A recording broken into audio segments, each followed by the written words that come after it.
જો શોખને જ વ્યવસાયમાં બદલવામાં આવે તો તેમાંથી સારી એવી આવકની કમાણી કરી શકાય છે.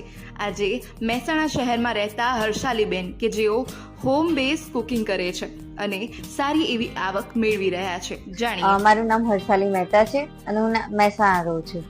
12 વર્ષથી કુકિંગ ક્લાસ કરાવું છું. મને પહેલેથી કુકિંગમાં રસ હતો અને ઘર માટે જ બનાવતી હતી. પછી બધા મારા ત્યાં મારા ફ્રેન્ડ્સ રિલેટિવ્સ બધા આવ્યા તો એ લોકો મારી જોઈથી શીખ્યા. પછી એમને કીધું તું ક્લાસીસ શીખવાડવાનું ચાલુ કર, અમે તારી પાસે શીખીએ.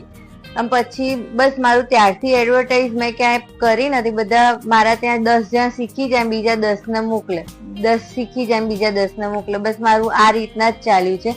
12 વર્ષથી હું ક્લાસીસ કરાવું છું. એના પછી લગભગ છેલ્લા 7-8 વર્ષથી હું કેકના ક્લાસ બી કરાવું છું અને કેક પણ શીખવાડું છું. લગભગ 1000 થી ઉપર સ્ત્રીઓ શીખી ગઈ છે. ઘણા છોકરાઓ બી આવેલા છે શીખવા, જે લોકોને ફોરેન જવાનું હોય તો એ લોકો પણ અહીંયા આવીને શીખી ગયા છે. અને બીજા કુકિંગ તો એ તમે વર્ષમાં કયા દિવસોમાં બનાવતા હોવ છો? હું લગભગ કેક તો મારું રોજ રેગ્યુલર ચાલુ હોય છે. મારા ડેલી લગભગ 2-3 કેકના ઓર્ડર હોય છે. અને કુકીઝ છે તો એ હું દર દિવાળી ઉપર જ કરું છું. અને હું ચોખ્ખા ઘીમાં કોકોનટ નાન ખટાઈ કરું છું. અને મારું લગભગ દર વર્ષે 40 થી 50 કિલોનો મિનિમમ ઓર્ડર હોય છે. લગભગ મારે અહીંયા મહેસાણા, અમદાવાદ અને બરોડા અમુક જગ્યાએ કુરિયર કરતી હોઉં છું. અને આમ જનરલી મારા મહેસાણામાં લગભગ બધા લેતા હોય છે. પાન મુખવાસ છે. મેં શરૂઆત પાન મુખવાસથી કરી હતી અને પછી મેં નાન ખટાઈ સ્ટાર્ટ કરી. આ બે મારું દર દિવાળીએ જોડે જ હોય. મારો મુખવાસ બી એવું છે કે મારો 50 થી 70 કિલો મુખવાસ દર વર્ષે હોય છે.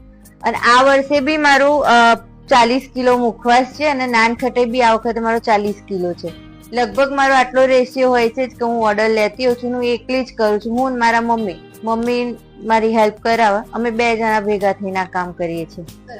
આ મને કુકિંગનો શોખ હતો અને કેવું કે હું મારા ઘર માટે બનાવતી હતી. પછી મારા ઘરે મારા ફ્રેન્ડ્સ રિલેટિવ્સ આવ્યા તે લોકો ટેસ્ટ કરે. પછી મને એવું થયું કે આ હું વેચું.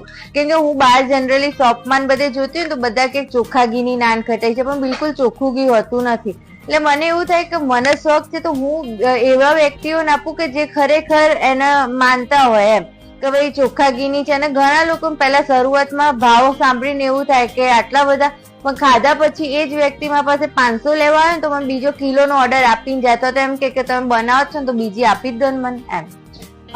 મારું છે ને શરૂઆતમાં મેં જ્યાંથી નાન ખટાઈ સ્ટાર્ટ કરી હતી તો મારું લગભગ 600 થી એ વખતે મેં સ્ટાર્ટ કર્યું હતું. અત્યારે મારો 800 રૂપિયા કિલો છે. એ જ રીતે મેં મુખવાસ બી શરૂઆતમાં મેં 300-400 રૂપિયા કિલોથી સ્ટાર્ટ કર્યું.